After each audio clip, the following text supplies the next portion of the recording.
Thank you, Nabil. So it's my pleasure to introduce Dr. Ramazan Aras. He's an associate professor of social and cultural anthropology at Ibn Haldun University in Istanbul. He's also the founding director of the Oral History and Social Memory Studies at the same university, which is really a pioneering program in the study of how memory and affect are very important in the production of history making. He's written two books in English.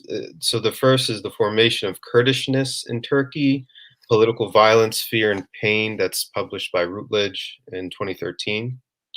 And the second, which is really the theme and topic of tonight's talk, is called The Wall, The Making and Unmaking of the Turkish-Syrian Border. That was published by Palgrave in 2020. Mashallah, Dr. Aras has a very wide field of interests within anthropology, ranging from the study of the state, emotion, memory, social trauma, body studies, the borderlands, the periphery, migration, oral history, secularism, and Islam. And especially the latter issues, I personally have benefited much from him. So, Hoja, we are honored to have you here. The floor is yours. Thank you very much, Mohammed. I'm very glad and very honored to be a part of Darul Qasim, event series, and I'm very pleased to be here this evening and talking to you. Thank you very much for inviting me as well. So today, this evening, inshallah, in my talk, I am going to talk about anthropology of borders and borderlands, but with a particular focus on fences and walls and the nation states. So many of you, I am sure, do know about the construction of the fences and borders and walls one way or another, and have been encountered one of those structures. And experience them, let's say, but well, academically, let's say, sociologically or historically or anthropologically, when we think about political borders, it's a huge topic and it's very important. So I am sure all of you do know about the Great Wall of China, of course, and maybe the very concrete, cruel walls in the West Bank, in Gaza, in Palestine, that are constructed by Israel, or any form of political borders, and maybe the most famous one, maybe in your context, maybe could be referred to Mexican-American border, let's say, which was too much emphasized by Trump administration in the last years, and his idea and his plan of building and constructing a wall and removing the fences on the American-Mexican border. So one way or another, we are all familiar with the subjects, but why it is that much important, actually, the importance of the subject matter, I think, comes from its effect, how the political borders are being constructed by states, and how these structures, these political entities, are affecting our lives at both subjective and collective level. How this political engagement, how these political entities are affecting our lives at local, communal level. So when we think about political borders, let's say, from past to the present, there have been different cases, and the Great Wall of China maybe is the most famous and well-known case, and why then, concerning about those historical structures, we might think, why do we human beings construct borders?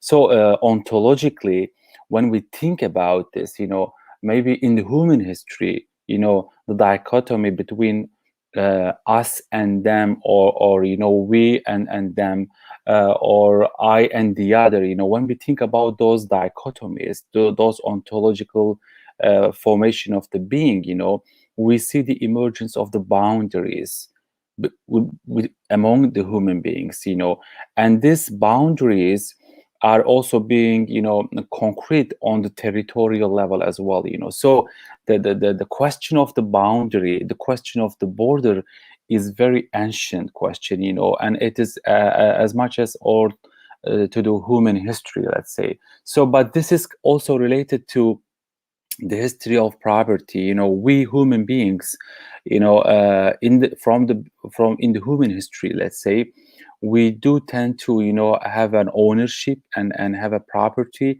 on the lands, and this property is being kind of divided. The division of the property is leading us to the emergence of the fences, let's say, and like a fences made of wood or something else. But so this is something as a notion, as a concept. It is an old notion as human history, to make a boundary between us and the other, to create a border between us and the other on territorial level as well, and which is related to the ownership as well. So in that history, actually, when you look at it, the first cases of barbed wire fences emerged in the United States, by the farmers in order to protect their lands from the wild animals and or for other reasons. So the history of this making of the boundaries by using the barbed wire goes back to the American history, actually, in the 18th century, late 18th century and early 19th centuries. So and then the use of the barbed wire later in the World War I, and then the World War II, and then it becomes something very instrumental in the making of the borders of the modern nation states. So in that concern, we can, as I said, we can talk about the history of the borders, political borders, on territorial political borders, emerging from the time of the empires and then to the modern nation state. But in the past, in the pre-modern period, the borders always existed, political borders, but they were not that much bloody, they were not that much strict, they were not that much fixed.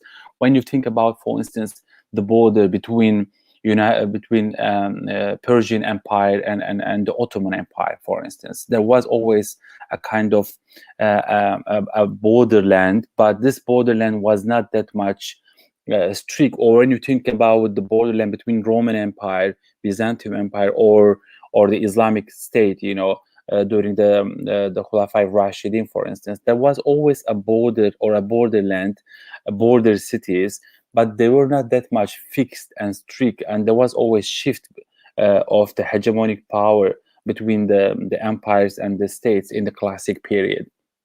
But later, in the modern era, with the emergence of the idea of modern nation state and the notion of the citizenship, the modern notion of the citizenship, political borders at the territorial level becomes more and more visible, and they becomes more and more fixed, and they have become more and more bloody and very, very, very structured. So in that process, in line with the idea of modern nation state, when we look at the state discourses and practices, we can understand, how the modern nation state is based on certain paradigms, and one of them is the notion of the imagined nation. So in the state formation, modern nation state formation, there is a formation of the citizenship, and this citizenship is related to an imagined nation, an imagined nation which is framed as a homogeneous entity based on a language, on a history, on a culture, on a memory, let's say. So and in this modern nation state formation, we see also within the boundaries of the nation state, and in this policy of homogenizing the nation and creating an imagined nation, as Benedict Anderson's famous has mentioned and coined the concept long time ago. um, the modern nation state started also an assimilation and integration policy within its territorial boundaries. And as a result of this assimilation of diverse ethnic or religious or other groups within the boundaries of the modern nation state, and through different forced or violent policies of integration and assimilation, the territorial boundaries also were created. And in this creation and the formation of the boundaries, a lot of politics of inclusion and exclusion were applied. So in this process, any human subject who is considered as the citizen of the modern nation state was differentiated from outsiders. So in that insider and outsider policy, territorial borders, political borders, become very concrete and very political entities. And in this process, the modern nation state has and through its discourses and practices created this imagined nation notion. And in order to for that creation also, the modern nation states have applied and has been applying diverse policies and diverse politics of inclusion and exclusion, and in which one of the aspect of this policies of inclusion and exclusion is also territorial sovereignty, because the sovereignty of the nation state was also based on the sovereignty of the territories. So in that process of the formation of nation state, political borders become very important instruments, and as a result of this policies, the modern nation state moved into the next stage, in which they have created internal and external enemies, let's say, and this creation of enmity between us and the others was kind of encapsulated with the formation and the construction of the territorial borders. So as I mentioned in the beginning of my lecture, this simple creation of the boundaries by the American farmers against wild animals, to protect their animals and houses by using, fences and barbed wire and other instruments at the for the creation of the territorial boundaries, was kind of implemented and borrowed by the modern nation state to protect the nation, to protect its own citizens against the others, against external enemies, which are the neighbors. And the neighbors are generally considered as a threat to this imagined nation. So in this context, we can talk about how territorial political borders have been very important aspects of the modern nation state, and through which we see how modern nation states, starting in the 19th century and early 20th century, they have started to implement diverse instruments, in the creation of this territorial boundaries. And of course, when you look at the state discourses, when you look at the state discourses and practices in this context, you can see that there are very dominant, aspects of these discourses, and one of them is cross-border economic disparities, of course, and the economic reason has always been seen as a reason for structuring and thickening the political borders at the territorial level, because the modern nation states think about the external infiltration, economic infiltration through smuggling and other aspects into their territories as a threat. So one aspect of one reason, let's say, an aspect of the state discourses is the economic one, and the legitimacy of the making and the thickening of the political borders comes from the economic reasons. The state authorities are claiming that they have to fix the borders, they have to construct the fences and walls in order to protect the economic security of their own nation, the imagination, and in order to create a national economy, and protect the national economy and prevent any illegal economic transactions that comes through territorial borders. So this is one reason, to prevent cross-border economic infiltrations, illegal infiltrations. And the second one is, of course, is related to internal ethno-religious wars, and when you look at the creation of the borders, I forgot to mention this, when you look at the Middle East, when you look at even many formation of the nation states in Latin America, in America as a general, in the continent, when you think about, for instance, the political border between Canada and the United States, it is very arbitrary, it is very kind of casually done and drawn and constructed border in which a lot of Native American communities are kind of divided between American and Canadian borders, and when they draw the border between the two states, the existence of ethnic and linguistic and religious Native American communities were totally ignored. So we see the same practices in almost every case of the political borders globally. And in Africa, for instance, as a continent, in the Middle East, in Europe, when you think about the border between France and Spain, for instance, the Basque region, the Catalans, are divided. So it is almost every border almost between the modern nation states has created problems and partition of ethnic and religious groups at the local level. So the state authorities and the political authorities who have decided on drawing of the borders after the World War I and after the Second World War, with the emergence and during the decolonization process, with the emergence of independence of many states in Africa, in the Middle East, in Asia, the political territorial borders were just drawn, and they were just made and constructed as political authorities and colonial powers wishes. So in the drawal of the making of the political borders, the existence of local communities, whether they are being partitioned or divided to 2 to 3 to 4 to 5 groups, was not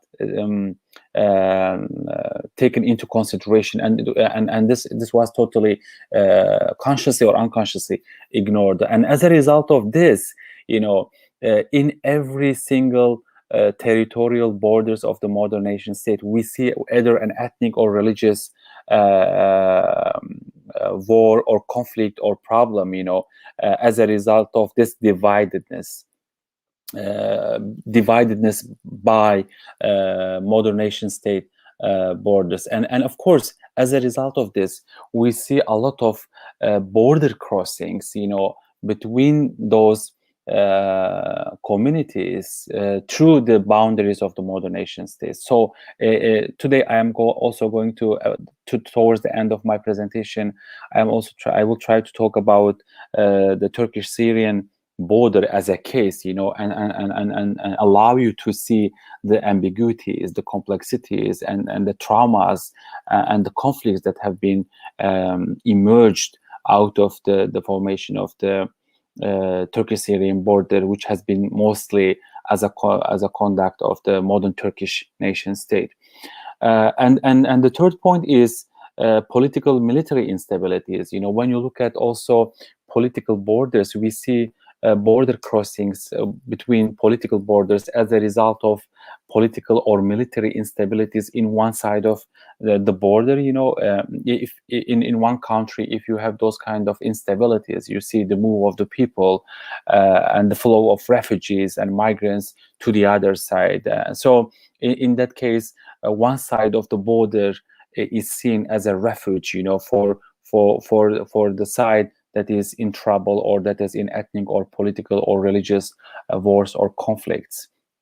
And then the final point is the flow of armed fighters or terrorists, let's say, which can be seen also as one of the very important reason for the making of the political borders by the nation states. So to sum up, the economic disparities, the ethnic and religious wars on either side of the political border, political military instabilities, and as a result, the flow of refugees and migrants, and of course armed, fighters or groups or terrorists or movements, all of those are seen as fundamental reasons for the construction of the political territorial fences, and then borders, and then in the last stage, the walls. So this is very complicated in that sense, and of course all of those reasons are implemented and employed by in the discourses of the modern nation state as a legitimizing tools and discourses to create and to fix and to strict and to more fix, the political borders, the final stage of which has been the construction of the walls, the concrete walls, which are very cruel, which are very traumatic, actually, at the local level. So now I want to talk about also. So I have been talking about diverse discourses and ideologies of the nation states, that have been implemented in the labor of legitimizing the making of the nation states, and in the practical level, what we see, what we see, and how it is happening, based on all of those, reasons, fundamental reasons and factors, what happens, at the practical level. And of course, from the beginning, we see land markers as the first concrete appearance of political borders. The political borders are being drawn politically by authorities of the emerging and new declared nation states, by European or colonial powers, and the first stage of after drawing the borders on the maps, on the tables, through the agreements, political agreements and treaties, the first step is the emergence of land markers. So the state authorities are putting whether land markers made of concrete blocks or wooden or sometimes other instruments. They mark the borders temporarily on the land, but in that period of the land markers, you can see how in the past you can see how people were moving actually from one side to the other. We have been talking about this divided and partition of the ethnic and religious groups and communities at the local level. So the emergence of land markers and declaration of the political borders was not seen as a prevention in the first stage for the local people, because they were just moving in that geography, geopolitical geography, and they were just continuing their life patterns, economic transactions with their neighbors, with their relatives, with their, within the same tribal or ethnic, networks. But later, when the modern nation state started to see that these landmarks are not playing a role in the creation of the imagined nation, in the creation of protection of the national economy, or is not preventing political instabilities in the neighboring country, or it is not preventing the flow of migrants or the border crossings of the people, they started to put fences and barbed wires. And as I mentioned to you at the beginning of my presentation, the creation of the barbed wires, by the American farmers in the 19th century, and the spread of use of the barbed wire for diverse reasons in the wars and in the making of the political borders in the later periods so barbed wire becomes a very fashionable instrument in the protection and creation of the national borders. And of course, with the use of the barbed wire, the border crossing of the local people become more difficult, of course, because the border crossings of the nomadic tribes or shepherds or animals, and in that stage, what happened? The modern nation state were constructing the border by use of the fences, whether made of wood or metal or barbed wire, and then the local people, as a form of resistance, they were destroying and cutting through these structures and continuing their centuries-old cultural, economic, and kin-based relationships at the local level.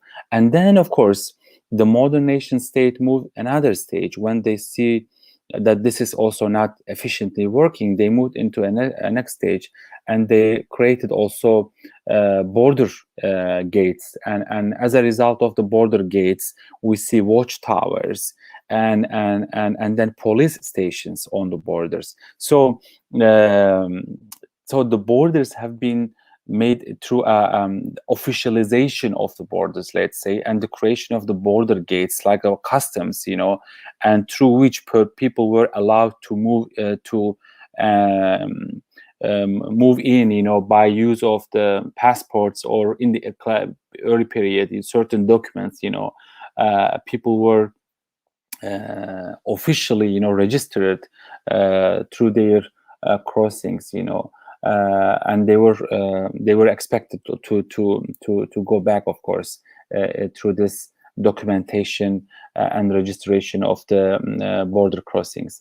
And then we see on the borderland, on the territorial boundaries, we see the emergence, to step-by-step landmarkers, and then the next stage, fences, and then barbed wires, and then with the construction of the border gates, we see the emergence of police stations and watchtowers.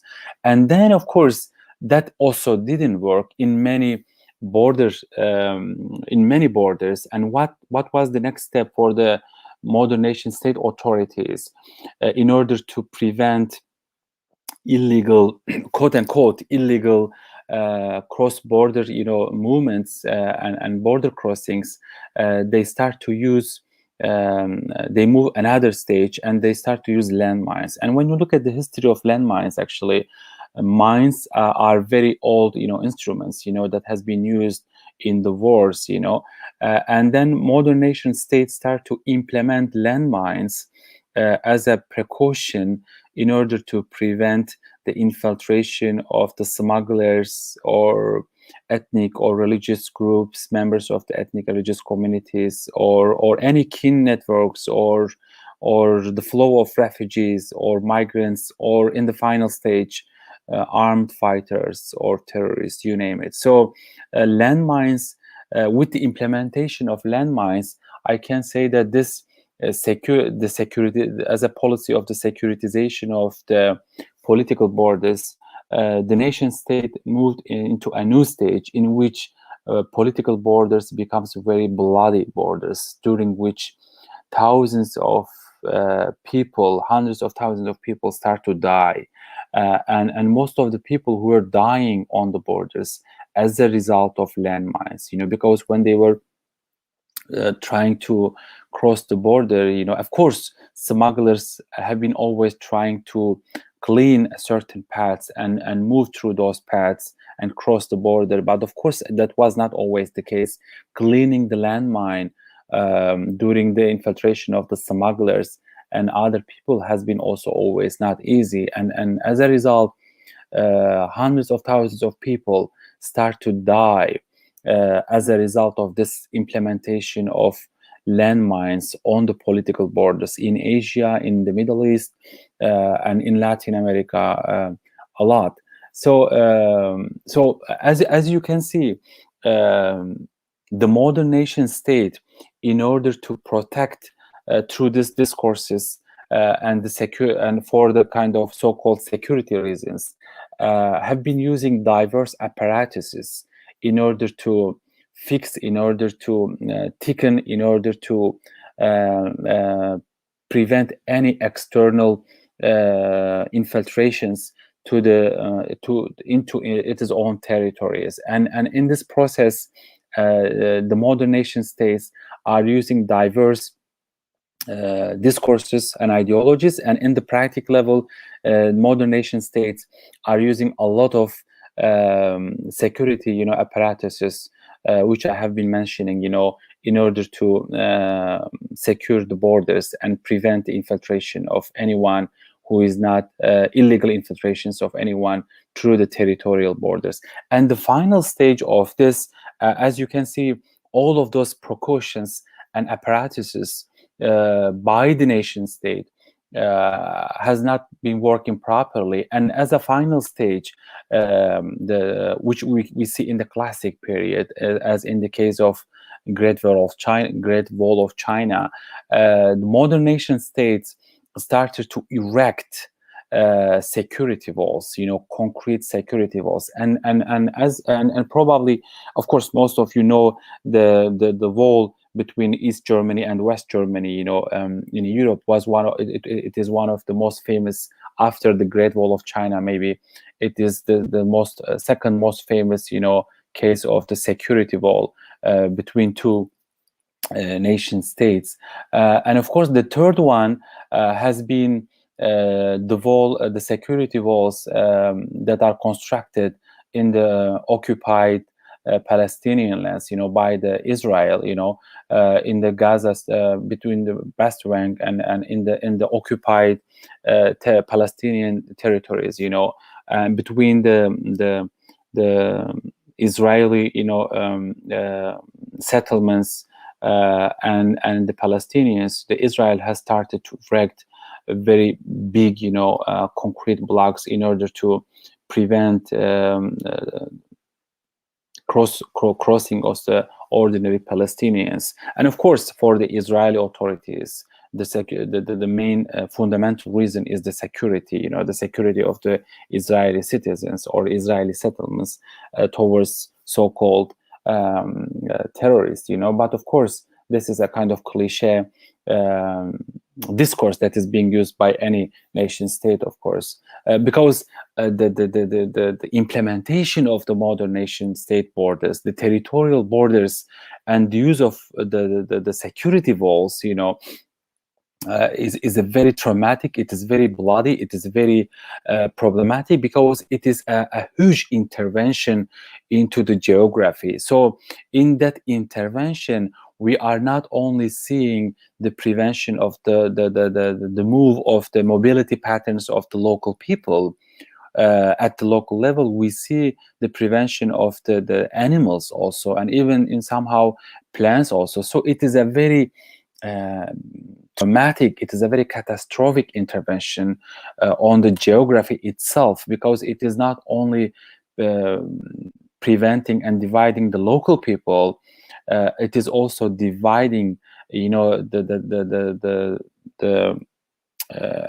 habitual, existence of the animals at the local level as well. So it is a traumatic entity, not for only humans, but also for the animals as well, when you think about the construction of the security walls. So of course,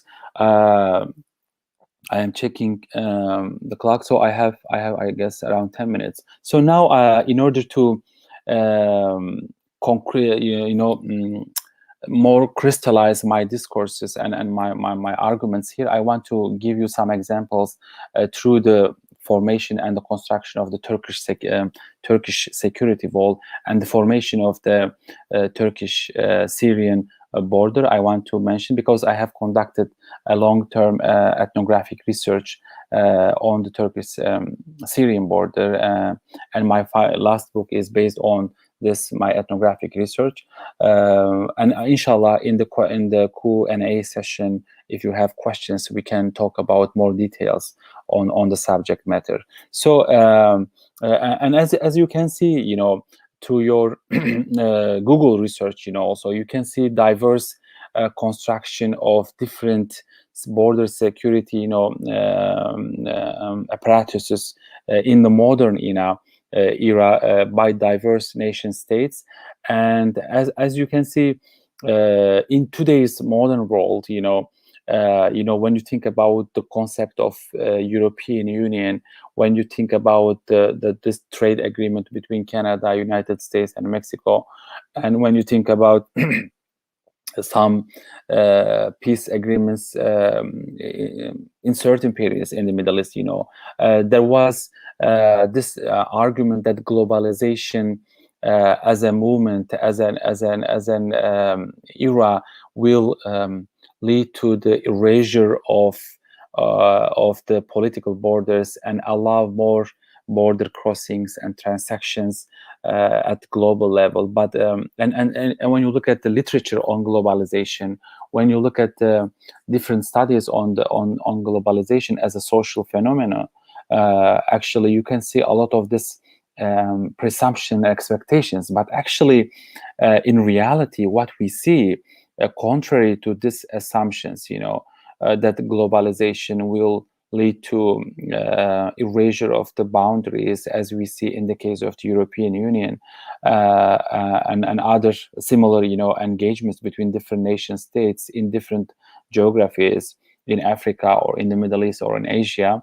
In today's world, we see actually the rise of the fences, even within the Europe and within the European borders as well. You know, what day by day we see tightening of the fences by the nation states, you know, as a result of political and economic disparities that is going on. And interestingly, when you look at the world history, you know, the number of the security walls from 34 has increased to 36, 63, and even more maybe now. Many nation states are planning to construct security borders on their borders with their neighbors. So rather than decline, as it is assumed and predicted on the studies on globalization, we see an increase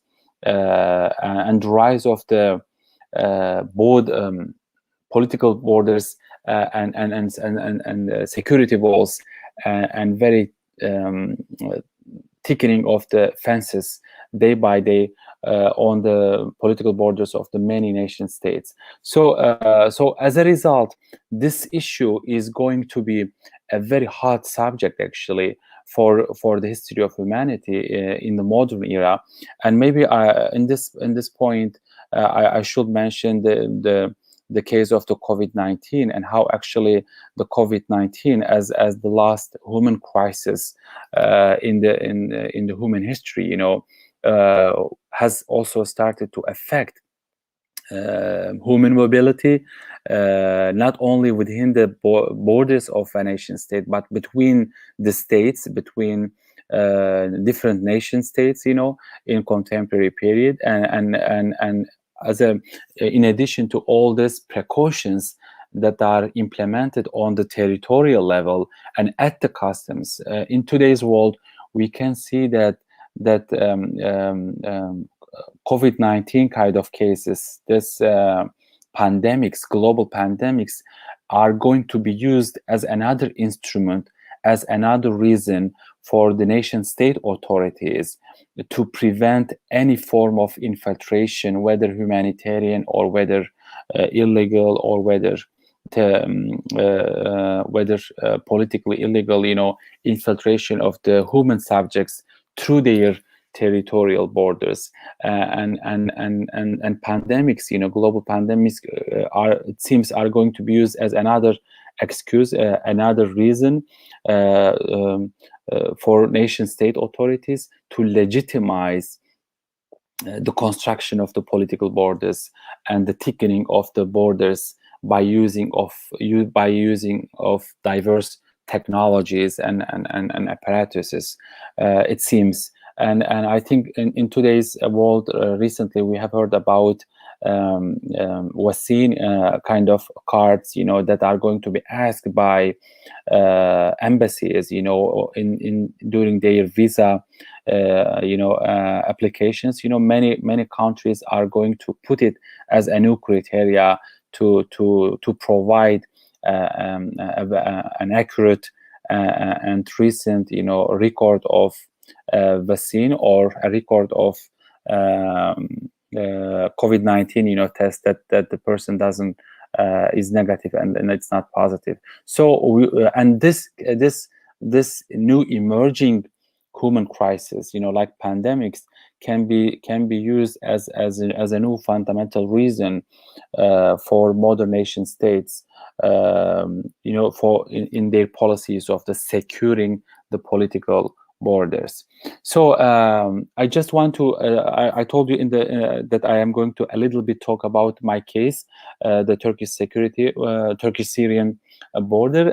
As you see in the slide, this is a map from 1914, just the starting of the first war, and you see the territorial boundaries of the Ottoman Empire, and during the war, you see in 1920 actually how it is shrinking, the Ottoman lands, with the intervention of the Western political powers during the war, and how every part of the Ottoman territories were colonized, and occupied by different European colonial powers, British, Italian, French, and the others as well. And of course, the Treaty of Lausanne, you can see how the what is left behind the Ottoman territories, from what is left behind from the Ottoman Empire. And you see when you look at the map, you can see the French-Turkish agreement which was conducted in 1921, and you see the draw of the Turkish-Syrian border. And as you can see in this border, the border was just made by the French colonial power who occupied the Syria, and then the Turkish authorities and then in Ankara agreement. And as you see on the map, the map was just casually drawn, and in that territory, as I mentioned at the beginning of my presentation, local people, the existence of local people and tribes and communities were totally ignored, and in that case, a lot of like the Kurdish community, a lot of Kurdish tribes, Arab community, and also in the like western part of the border, Turkmen tribe who were living in those territories for centuries. They were divided, but the most catastrophic case has been for the Kurds, because a lot of the Kurdish territories, as remnants of the Ottoman Empire, were divided by this boundaries of the modern Turkish nation state. So the Kurdish inhabited lands were divided into 4 parts. So one part in Iran, one part in Iraq, one part in Syria, and the larger part in Turkey. So you see the dividedness of the Kurdish community into 4 pieces, with the existence of this colonial legacy and a colonization process of the Western powers, as you see, and the creation of the modern nation, modern Syrian state, Iraqi state, and Turkish state, and of course Iran as a remnant of the Persian Empire. And as I mentioned at the beginning, somehow during my presentation, this is the first stage when you think about the creation of the Turkish-Syrian border, the border markers, from 1926 to 1956. In this period, people, Arab community, local Arab tribes, Turkmen tribes, and Kurdish tribes, they were just moving in the land, through the land. Nomadic tribes, they were continuing their centuries-old, economic, patterns of life, cultural relations, ethnic relations, religious relations. One of the most traumatic cases I think I can say is about religious groups. And in the case of the Turkish-Syrian border, I can give you the example of Naqshbandi Ghaznavi order. It's a Sunni Naqshbandi order, whose leader, the sheikh, is residing in the Syrian side in early 1920s, but with the implementation of the land markers, border markers, and in the later stages, the sheikh of the Ghaznavi order is living on Syrian side, and many of at least 60-70% of his followers, his murids, are living in the Turkish side. So in my work, I also talk about how the divideness of not only tribes or ethnic groups, but also religious groups like tariqas have been very traumatic, and after 1950s, with the implementation of landmines, as a second stage, we see actually how the whole Turkish-Syrian border becomes more traumatic, and thousands of people, including the murids and smugglers and ordinary people who were just, visiting their relatives or sheikh or doing like their just ordinary economic transactions, and nomads died, while they were trying to cross the border as a result of landmines. And thousands of people have been disabled, unfortunately, because of the existence of the landmines as well. And as you see, and in my presentation, I have been talking about how modern nation state have been using different apparatuses in order to create the political boundaries and in order to secure the political boundaries. But of course, local people, they also have different form of adaptation, different form of resistance and resilience. And in the case of Turkish-Syrian border, it is very interesting. It is tragic, actually. Shepherds are using zone between Turkey and Syria as the zone, the landmine zone, as a feeding source for their animals. And interestingly, and unfortunately, we see the death of many shepherds also, because while they were dealing with their animals in that zone. And another traumatic case is the existence of the local people. As you see in these pictures, these are pictures from 1990s and early 1920s.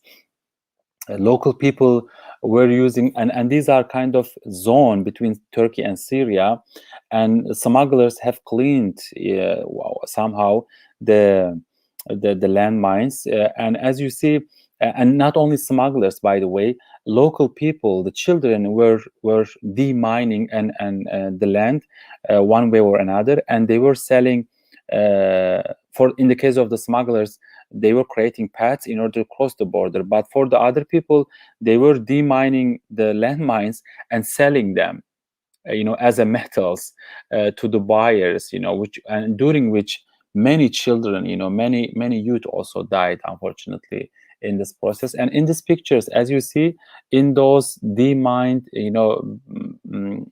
areas, people are making picnics and enjoying during the springs, as you see. And interestingly, the state is not that much controlling in certain parts of borders. As you see, they are allowing local people to infiltrate into the zone between Turkey and Syria. But as I said, these are the pictures from 1990s and early 1920s mostly, because in the 1990s, because of the infiltration of the Kurdish guerrillas, the PKK terrorists, the Turkish-Syrian border has a lot of extra security measures, in order to prevent the infiltration of terrorists. And another case is Kepper. This is a plant that you might, those of you who from Middle East, they might are familiar with this plant. It is called Kepper, and locally Kapari, and the buds of this plant are very important, because they are used in cosmetics or in the making of some medicines, and local people know this somehow, and the children particularly they are collecting those the butts of this capper, and they are selling to the buyers.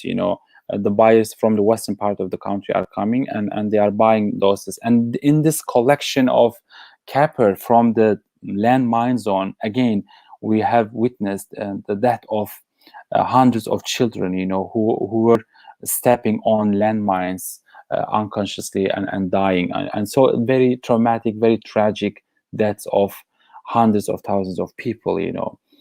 So my point is that on the one hand, you see how the state, the modern nation state, is trying to contract the border by implementing different apparatuses, by implementing different security technologies. But on the other hand, the local people, one way or another, find a way to infiltrate into, to adapt or to destroy, and to find out unmaking practices, on the borders. And these cases are good examples, actually, for this unmaking processes by the local people as a form of resistance and adaptation of this nation state borders. And of course, I want in this slide, I am showing a picture to you by the Turkish and Syrian authorities. This is from the spring era between two countries, early 2000s, when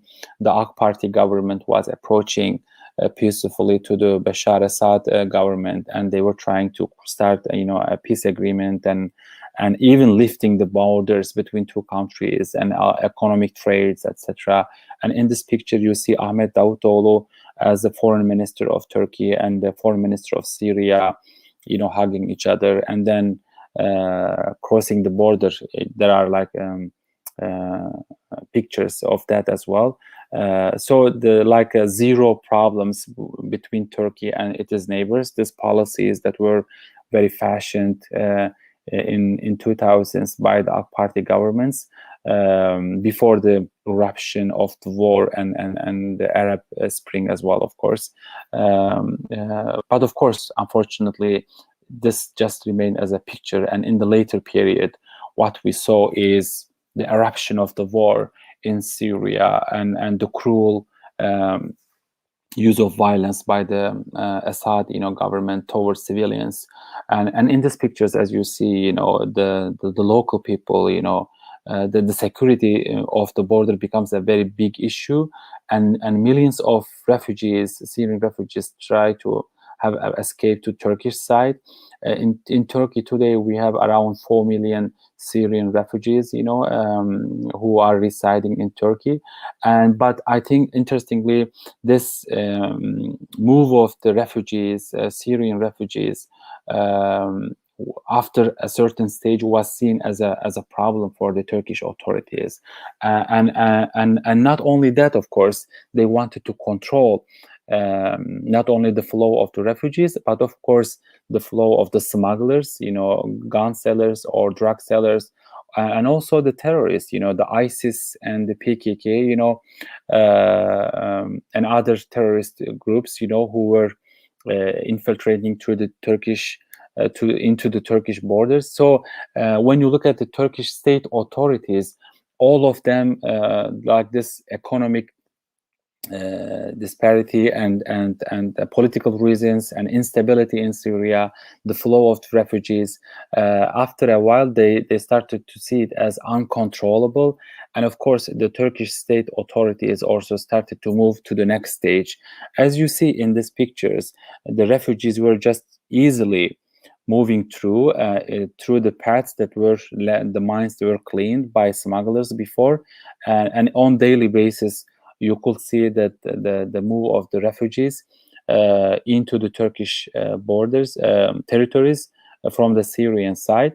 But of course, in 2013, Turkish government started to talk about erection of the wall, and in 2016 they have made their final decision, and the wall started to be erected, as you see in my final slide, and the whole Turkish-Syrian border has been this has been secured by this erection of the Turkish security wall.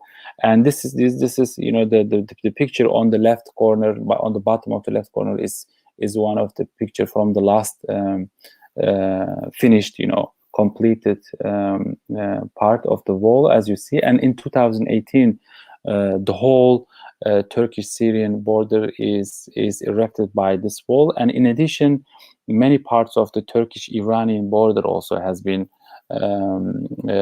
controlled by the security walls, and there is an erection of the wall on the Turkish-Iranian borders as well. For the Turkish-Iraqi border, there hasn't been an initiative, but probably in the near future it's going to happen. So the Turkish-Syrian border, as far as I know, is the second longest, security wall after the Great Wall of the China in the world, in the human history.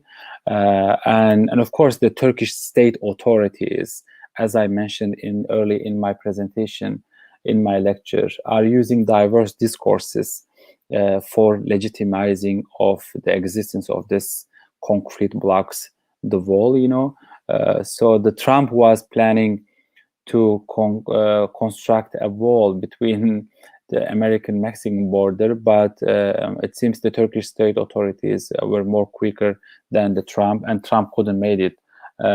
Of course, he's gone, but the Turkish authorities have done it, So in today's Turkey, in today's world, we have this concrete block, the second longest security wall that is existing in the middle of the Middle East, in the middle of the Islamic Ummah, let's say, as a result of diverse security reasons and legitimizing, discourses by the Turkish state authorities. And this is, I think, as a sociologist, as an anthropologist, I can say that this is a rising trend, and probably in the near future we are going to witness the rise of an erection of more security borders on the territorial level in different parts of the world. Thank you very much for listening me. I want to end here and leave some time for questions, inshallah, from your side, and I will be happy to respond to your questions, of course. Thank you very much for listening.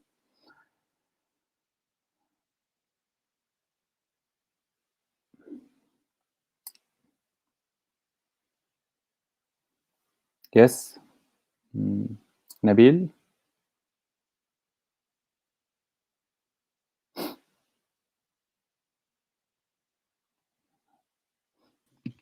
Well, there was a question there, Hoja. Do you see it there on the screen? Are fences and walls used? Yes.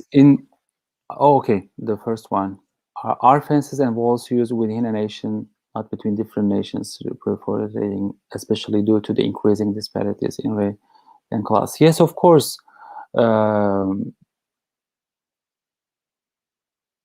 Race and class, not really concerning race and class. Well, if you think about political board, thank you very much for the question.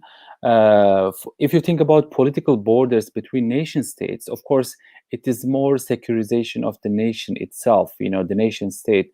And in this engagement, you see the otherization of the neighbors or exclusion of the other, but this exclusion is more based on any human subject that is not a citizenship. So there is a citizenship-based division or partition, let's say, on the territorial border.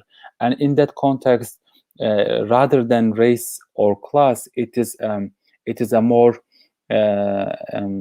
citizenship, let's say, oriented and based a partition, a division. But of course, in the local level, in the urban settings, when you think about ghettos and when you think about class and race issue, there are boundaries in the community based on race, based on class. Particularly in the United States is a good example. In different urban settings, in different settlements, you see race and class-based division, but it's a totally different issue. In my lecture, I'm mostly talking about a division based on like a citizenship based on orientation between nation states rather than something that is based on race and class. The second question is, do you anticipate increasing divisions using fences and walls rising in the future? Yes, of course. This is what I just already said, actually. And the pandemics, the global pandemics, it seems we are gonna, it's going to be something very critical in our life in the future. The COVID-19 has been the most dramatic one. Before COVID-19, we had other pandemics, actually, but they were not globally that much effective. They were locally, SARS and others as well. But it seems not only economic or political reasons for the nation states, like pandemics and health issues, are going to be seen as a factor, as a legitimizing instrument for creation of fences and creation and erection of the walls at the territorial levels. And I have been always talking about territorial boundaries, but by the way, we shouldn't forget about sea borders, like marital borders. When you think about Mediterranean, the recent political conflicts between Turkey, between Greece, and disputes, France, in the Mediterranean,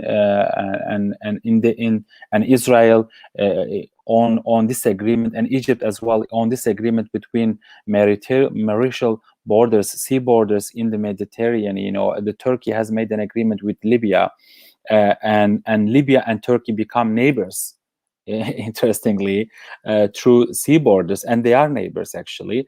But we also should think about aerial borders and also sea borders, as two other cases that are going to be more and more interesting, because we see new technologies like non-human, technologies, artificial intelligence. We can think about drones, for instance. So it is not only infiltrations are not only happening by humans on the territorial level. We see infiltrations through sea, through air, and the security of the borders, not only on the territorial level, but at the air and also sea level, are going to be more and more critical in the near future. And I don't know, in that context, I'm very pessimistic, let's say, for the future of the humanity, for the future of the refugees.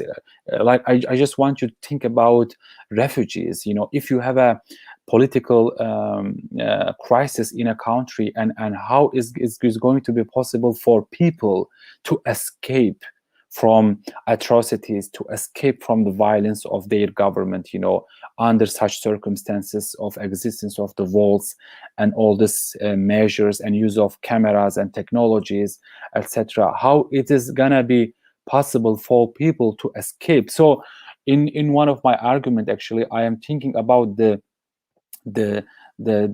death of status of refugees. Maybe it is not gonna be possible to be a refugee even in the near future, because you cannot escape, you cannot cross the border, you cannot move to another country because of the existing laws. But of course, in my presentation, I forgot to mention the human subjects are very innovative, in order to as a form of resistance, in order to overcome the security walls. You see the emergence of the tunnels, right, in the Gaza Strip, in the West Bank, interestingly, and in the border of Mexican-US border, and in many other borders, you see the emergence of the tunnels as a resistance, and people, one way or another, trying to infiltrate in. They are trying to find a way to escape. But of course, it is becoming more and more and more difficult. So I am anticipating a more human crisis on the borders as a result of rise of the walls and security on the borders. I am anticipating that we are going to observe and see too much blood and too much human crisis, unfortunately, on the borders of the nation states. And I think today's we are already seeing, when you think about Syrian refugees and African, migrants on the who are trying to move into the European Union, territories through Greece, through Bulgaria, through Russia, through Spain, one way or another. You see the human crisis and dying of refugees in the Mediterranean, and every single day, people are dying, and they are trying to reach the European Union, territories through the sea, but unfortunately, most of them are not successful, and on the daily basis, they are dying. And in today's world, that's also going to be, it seems as going to be another case, as you see in the Turkish-Syrian border. The Turkish government have moved into some territories of the Syria, and they have created a security zones within the Syrian borders, and they are allowing refugees to remain within this created zones within the Syrian territories. So the Turkish government has started to keep them there, like in Afrin, in different places in the Turkish-Syrian border, rather than allowing them to move in. You are moving into the country in the crisis, creating a zone there, and keeping the refugees there, not in your own territories. So this is going to be another application of the modern nation states, rather than having them. I think this is so-called Western democratic countries' humanitarian solution, paying money to a host country in order to prevent them to move in. So in this case, Turkey has been the country that the European Union is trying to pay some money, and unfortunately, they haven't even paid that money to the Turkish government. The Turkish government is trying to feed this around 4 million refugees through its own, facilities and economic power, but the EU is trying to keep the refugees as much as possible from the EU borders. Let's keep them some. That's why they have accepted the infiltration of the Turkish forces into the Syrian territories, because through this, the Turkish government has done it for the security reasons and the terrorism and this, but another reason was to create the zone in order to keep the refugees there, not allow them to move into the Turkish territories. And this has been approved and reaction has put by the legitimacy approval of the Western powers as well. They didn't that much criticize the Turkish authorities. They just allowed it, because it is something that also they wanted. They don't want refugees to come in. So keep them within the Syria if it is possible. If not, try to keep them within Turkey. If that is not possible, try to keep those who move in within Greece or within Bulgaria. If it's not possible, try to keep them, those who move in move in, keep them in like Hungary or Italy. So I think the core is France and Germany. They don't want refugees. They want to keep them as much as far away from their own territories. But of course, one way or another, refugees are infiltrating in and they are moving in. But of course, the boundaries, the borders, all the security measures are very influential, and they are dramatically reducing the number of refugees and migrants in the contemporary period, because it's very, very difficult for elders, for women, for children to move in. It is generally youth or young people who are physically more powerful, who can move through those tunnels or other breaching technologies, let's say, to reach the EU borders. Let's follow and read other questions. Some post-colonial authors have said that the West... Is that okay? I think they Yes, please. Right. The next. Yeah, this one. Hostile. The last one, the blue one. This one here, short of a hostile takeover or annexation, Okay. what would it take to dissolve political borders between Muslim nations? Do you see any amicable ways for this to occur?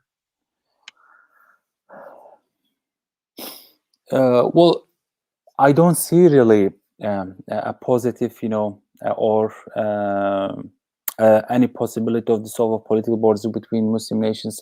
Unfortunately, not, because when you look at the Muslim world, most of the Muslim nations are being ruled by colonial or neo-colonial powers or puppets or governments, unfortunately.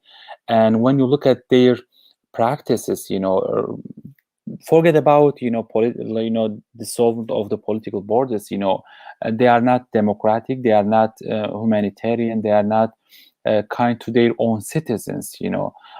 So in that context, unfortunately, when you look at the Saudi Arabia, when you look at the Qatar or the Gulf countries or Iran or Turkey, many Muslim nations, unfortunately, they have been implementing, those security measures on their political borders, as I mentioned, those reasons, the economic and political and other reasons, and they have been also just implementing day by day, one way or another, the implementation of new security measures on their own political borders as well. So in that context, being Muslim or the idea of ummah is totally discredited by many Muslim nations. I don't see a positive engagement in this context. Maybe I can give you an example. When you think about Turkey and Iran, for instance, and when you look at the political authorities in these two countries, two Muslim countries,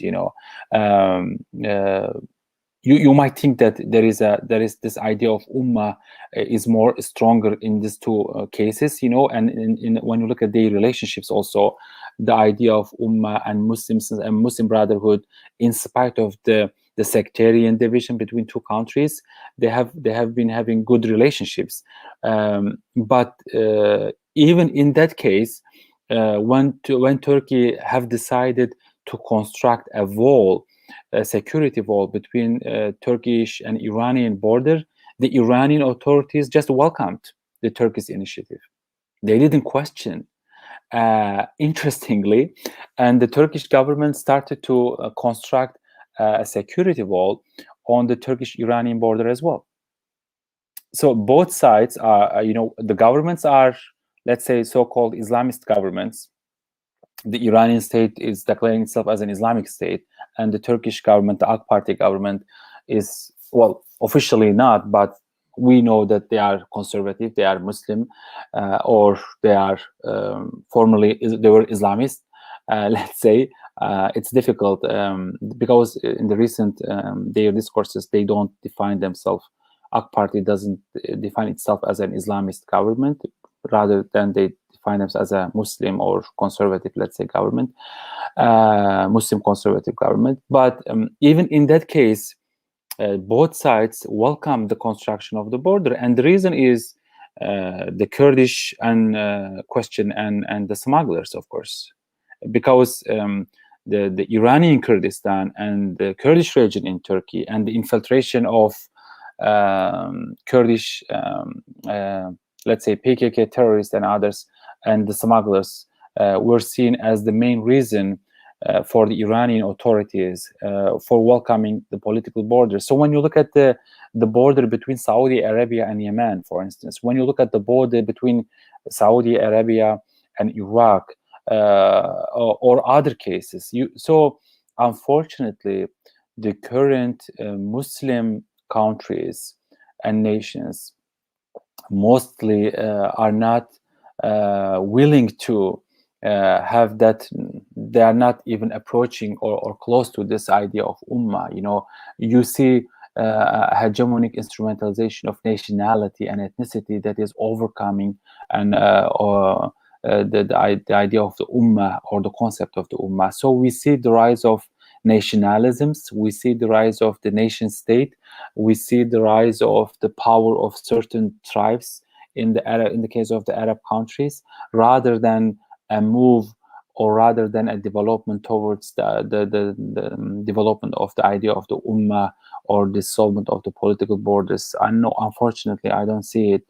Day by day, the Muslim countries, our nations, are becoming more nationalist, unfortunately, And personally, I see a weakening of the idea of the ummah in the Muslim countries as well, unfortunately. The rise of the nationalism, the rise of nation state and state discourses are becoming more and more powerful, and unfortunately it is affecting, maybe we can relate it to this question that is related to race and class. In the Muslim countries, unfortunately, you see the rise of racism and class-based orientations as well. So in that context, no, I'm pessimistic, unfortunately. Any other Yes, questions? one more. So One some more, yes. colonial authors have said that the West has been constructed as a quote heaven and the Yes. non-West as a quote hell, which compels migrants to move from hell to heaven. What do you think about this? Of course, I do agree with this dichotomic division, and but of course, there is this constructedness is a result of colonization. Of course, we have to look at the historical period. So there is a reality of this constructedness. It is not just a fake construction. It is also a reality. Why?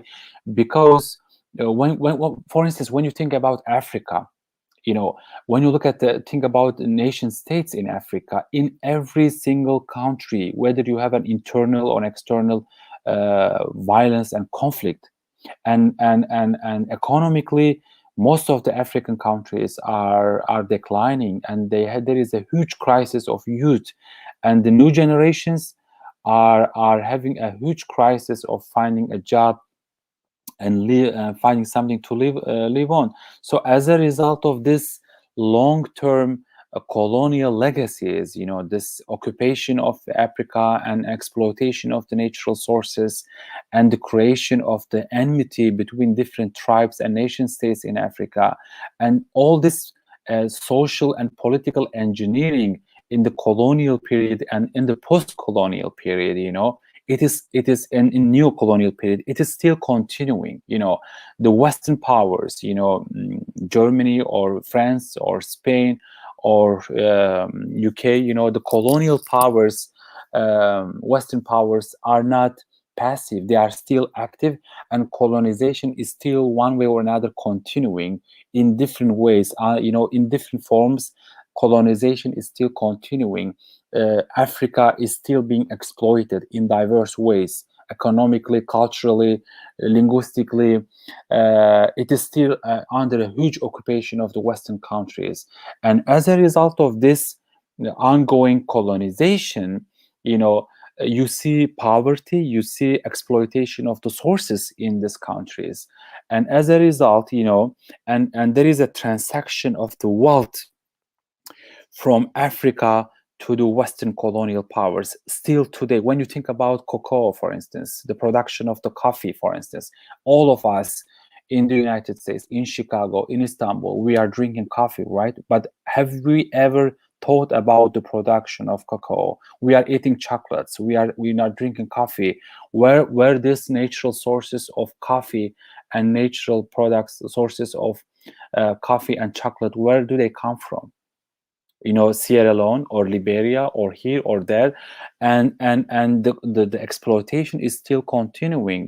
Colonization is still continuing. When we are wearing clothes, and have we ever thought about the t-shirt that we are wearing or the jeans that we are wearing? Where are they produced? Somewhere in Africa, somewhere in Asia. So colonization at cultural level, at political level, and at economic level is still continuing.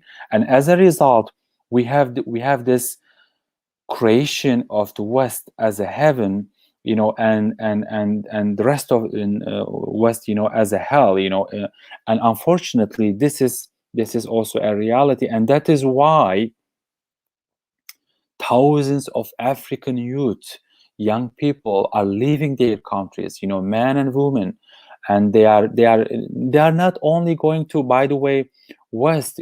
Think about Saudi Arabia, think about Gulf countries.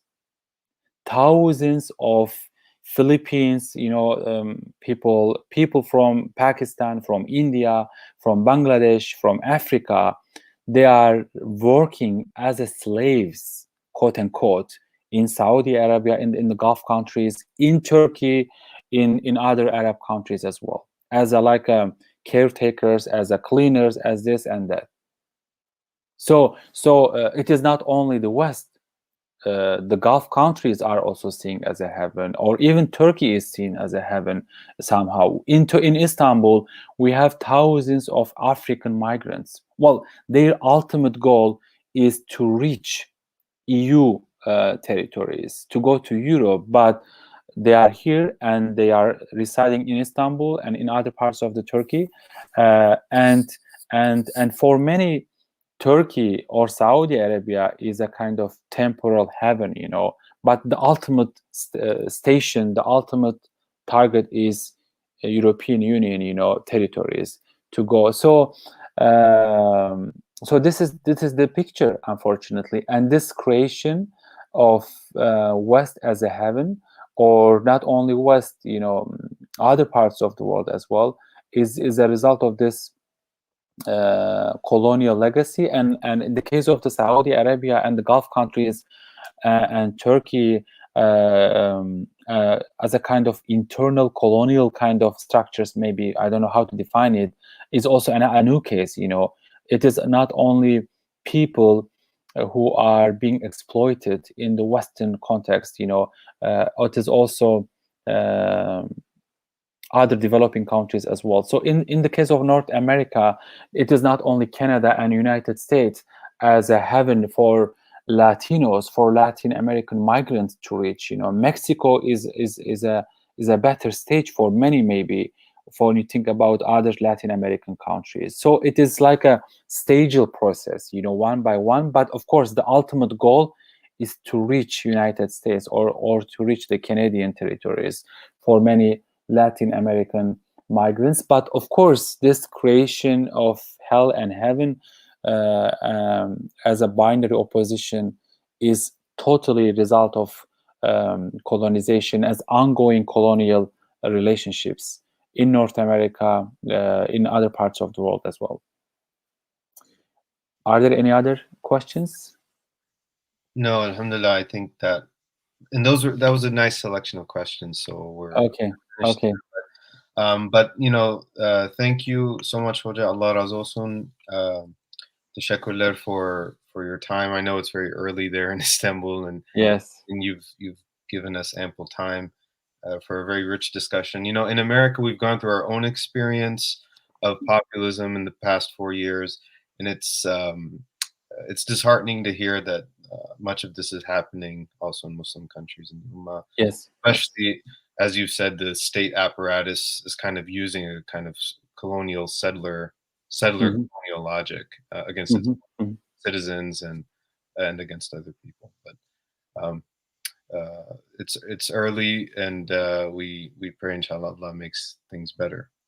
Of course. Inshallah. Yeah, as I said, it is all related to this notion of nation state, and whether it is a Muslim or non-Muslim. I think this concept of nation state as a hegemonic power, it is producing all these relationships and structures, let's say, which is based on one entity, one nationality, one ethnicity, or one language, or one sectarian or religious identity. So this whole notion of nation state, I think, can be seen as a producing structure of this all unequal relationships and traumatic, traumas and catastrophes in the human history in the modern era. Is there a way out? Of course, there must be somehow, and we have to think about it. How to find new solutions to this ongoing human crisis in our own countries and in other parts of the world as well. I am very thankful, Dr. Pervez, for your invitation. I am very happy. I feel honored to be a part of your lecture series. I am very glad to be here and talking to you and having questions. And I hope, inshallah, it has been beneficial And my contact information are available on the internet. I am always open to any questions, any comments. You can just find my email addresses. Well, I could just mention it. It's ramazan.aras@ihu.edu.tr. It is available also on the internet. You are welcome to ask questions, and if you want to have further chat or dialogue on the subject matter, I will be willing and pleased to respond. Thank you very much again. The azan is calling, by the way, and we should make duas, inshallah, for the humanity, for the Muslim Ummah, for a better future, for the refugees, for the migrants, for the people who need, for the people who have been discriminated against, based on race or class or ethnicity or religion. I know it's evening in Chicago time, but it is now the time for the Fajr prayer here. In Istanbul, the azan is calling. We have azan now. I am hearing from my window. We should make duas and should work, inshallah, and think about all of those issues. The Muslim youth has a responsibility, has a mission to have an engagement with these political issues of the humanity and Muslims in general. And we have a responsibility, I think, as individuals to do something, to be a part of the solution rather than to be a part of the problem, wherever we are living, whether in Chicago, in the United States, or in Canada, or in other some parts of the world, we have to push forward our intellectual capacities as Muslims, as young people, as social scientists, and to think about those social phenomenon, to think about and to investigate this humanitarian crisis that are going on. And we shouldn't be silent. We shouldn't be disinterested. We should be engaging with these problems and thinking about them, being connected to these communities and trying to find out one way or another solutions, theoretically, politically, socially, culturally, and trying to heal this humanitarian crisis one way or another, and to be a part of the solution to solve this humanitarian crisis wherever we are living. I think this is our responsibility as humans, as Muslims, to be a part of the solution, not to be a part of the problem. Thank you very much again. Thank you, Hoca. Assalamu alaikum. A good evening, and stay with Allah, inshallah. Fi amanillah.